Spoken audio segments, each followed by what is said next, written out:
أعوذ بالله من الشيطان الرجيم بسم الله الرحمن الرحيم وكيل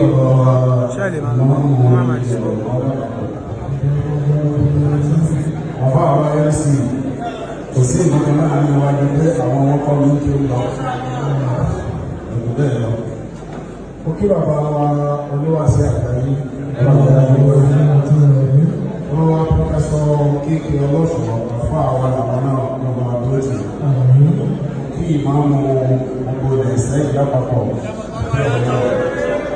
kí àfọ́ àwa ṣeré kí àfọ́ àwa àdé ọlọ́run kí àfọ́ àgbà àti ọgbà lóòtù ọlọ́mbà wa dúrótì ó kí bàbá ọlọ́run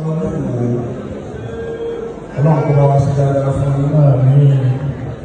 wọ́n ti fi gbogbo àwọn àfáà ní bí lónìí ọmọ ọmọ sọ̀rọ̀ wà ní òkú gbogbo ẹni orí ayé tẹ́lẹ̀ àtọmọ̀ ọ̀lẹ́kẹ̀ òkú gbogbo ẹni ọ̀tọ̀ pẹ̀lú ìlú ó kí gbogbo àwọn olókùn lápapọ̀ àti gbogbo àwọn ọ̀rẹ́ àti alájọṣe ọlọ́pàá mọ́ṣẹ́ tó tó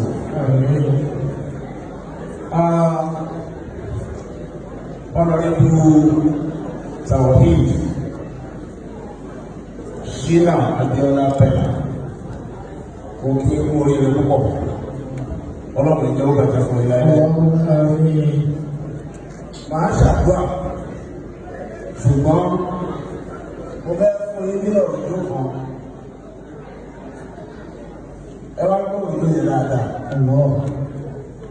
ọ̀pọ̀lọpọ̀ ní olóṣèlú ní tó yẹ fẹ́ ojútó rẹ̀ ní máa ń fi ẹgbẹ́ tó mẹ́rin ìyàrá rẹ̀ 48 hours before voting, campaign now stop.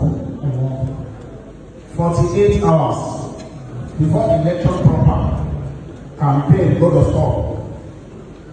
Tí campaign bá wá stop, ọlọ́run bá ilé tí ọlá tún fún àwa mùsùlùmí ní agbára tí ò fún ẹlòmíì. Agbára yẹn ni wípé àwa ní ìmọ̀ before election gbogbo fúlàní máa sọ̀rọ̀ before election campaign lọ́lẹ́ ká má ṣe ẹ̀yẹ̀ kan ọ̀dá má ṣe olúwa election kan la ẹni gbogbo àwọn ọjọ́ náà wá sí ilé yìí máa wà lọ́dọ̀ wa níjọ́ tẹ́ election bá kọ̀ọ̀la. ìgbà bá sì bá wọn sọ ọlọ́run máa ní 70% tí wọ́n gbà fún wa lẹ́nu. ṣùgbọ́n ọ̀pọ̀lọpọ̀ ẹ̀yẹ olóṣèlú you don't exploit that opportunity. That is number one. Number two. Ṣé ẹ̀kọ́ tí mo bí ẹ̀ dáadáa? Ẹlẹ́ẹ̀kejì. Tó bá di ọjọ́ òkú, gbogbo ilé ìjọsìn tó kù ni wọ́n ti pa pátá níbi ọ̀sán ìdílé dáàbò. Á kásùn wà láàárọ̀. Bẹ́ẹ̀ni, ní mọ́sálásí. Gbogbo ìyọ́mọ̀ láti kíkọ̀ ọ̀kan tó wà ládùúgbò kọ̀ọ̀kan làwọn ọmọ náà rẹ̀ tí wọ́n fẹ́ padà lọ dìbò ni wọ́n wà á kásùn wà. Ìta bábá wọn sọ lásùbà wọn á tẹ̀lé torí báwa ni ìwọ́n mú wọn. Ṣùgbọ́n pọ̀lọpọ̀ yìí, àwọn ẹ̀lẹ́tọ́rì tí wọ́n fẹ́ kó mọ́sálásí lọ dìbò ẹni tó lè bá wọn sọ̀rọ̀ mú wọn lọ́rẹ̀. Ẹlẹ́ẹ̀kẹta, bá a bá ń dìbò lọ lọ́wọ́ bó bá jà yín là. Gbogbo àwọn ọmọ náà wá á tún pàdé wọn mọ́sálásí láìlà.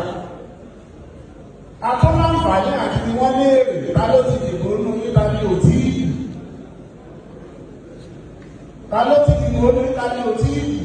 Àwa máa bá àṣẹ fọlọ́run kọ́ra wa lọ́rùn tí wọ́n fi kọ́ ti wà.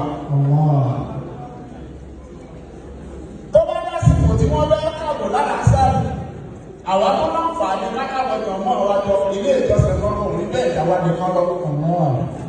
Ìjọba kan sì tó bẹ́ẹ̀ wọ́n ní ká má lọ mọ́sálásí lọ kí o. Ṣùgbọ́n àwọn tó náà fi ṣe olórí láwọn àyẹ̀wò yẹn wọ́n yìí ṣọ̀rẹ́ ẹ̀yìn olóṣèlú.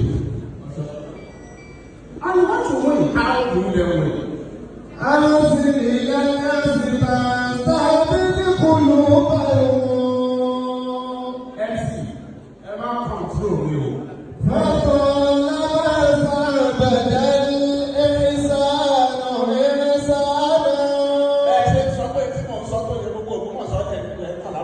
Mother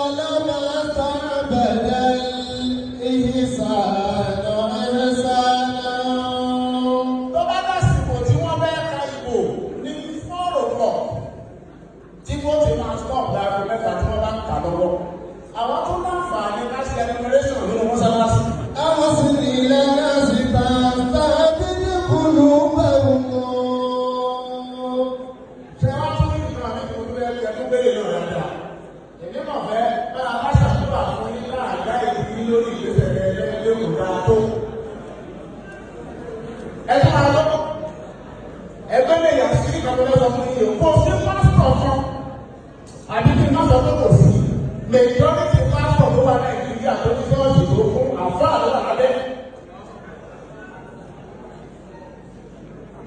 Sì jọ, wọ́n tún àti táwa tún ní ẹ̀dá tó lè fi kàn fún àwọn pásítọ̀ lọ́wọ́. Ṣé ẹ tún bá rí? Ṣé ẹ lọ́pọ̀lọpọ̀ àwọn ọ̀yà lọ́jà tẹ́lẹ̀ wò yìí ni wọ́n láàárọ̀ àwọn tó ń ṣàdúrà fún wọn. Àtúnláǹfà ní kákan fún àwọn ẹ̀yẹ náà. Ṣùgbọ́n gbogbo agbára tó lọ fún àwọn àfáà yìí, ẹ̀yin olóṣèlú exploit yẹ. Àwọn sì lè yára sí bàbá bí kúlù bẹ̀rù. Ìgbà bá yẹ kàn fún òun ayé kọ̀ọ̀kan. Mo rò pé ṣé báyìí sí. Inú mi ní kò wáyé sí ìmọ̀ lóko mọ̀tò. Ayé ẹ̀rọ. Ẹ̀wà dúdú náà, ẹ̀tí wáyà ìrẹsì wà ní kíkọ̀. Ẹ̀wà dúdú rí ìrọ̀lú kí wọ́n wájú ìbẹ̀rẹ̀ kan. Ó kéré pápátá èèyàn 5,000 kí kíkọ̀ wájú ìbẹ̀rẹ̀ kan.